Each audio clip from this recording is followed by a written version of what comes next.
Şimdi kombiler ve petekte malumunuzdur. Kışın kullanıldığı zaman yazın su boşaltılmadığı için boşaltılmıyor ki öyle. O su içinde kalıyor. Kaldığı zaman tortulaşıyor, paslaşıyor. Bu peteklerin yılda bir bakımı yapılması lazım. Kombilerin de 2 yılda bir.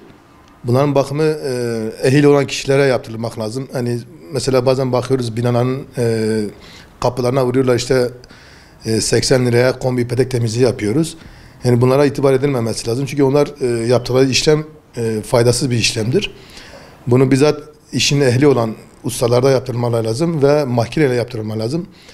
Bu petek temizliği yapıldığı zaman da kesinlikle kimyasal madde veya ilaç, tuz kullanılmaması lazım. Bunları kullandığı zaman kombiye zarar verir, contaları eritir, yakar.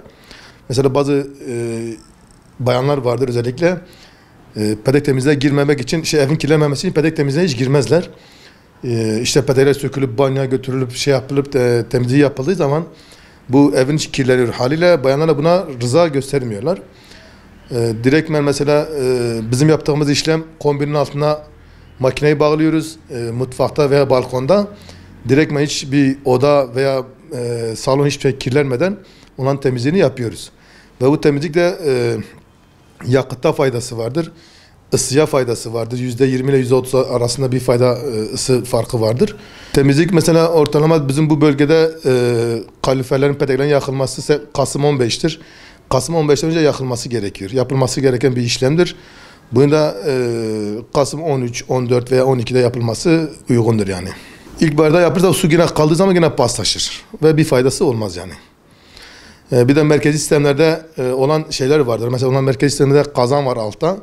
Buna da tek tek yapmak yerine komplesini bir kere bina yapıldığı zaman fayda sağlar. Fakat tek tek daireler yaparsa hiçbir fayda sağlamaz yani. Kombi temizliği de şimdi kombide çakmaklık vardır. Ondan sonra fan vardır. Fanın yağlanması bacanın temizliğidir. Bir de çakmaklığı da yani ıslak mendille temizle temizliği budur yani. Bir de vardır. Kombinin altına vananın üstünde süzgeç vardır.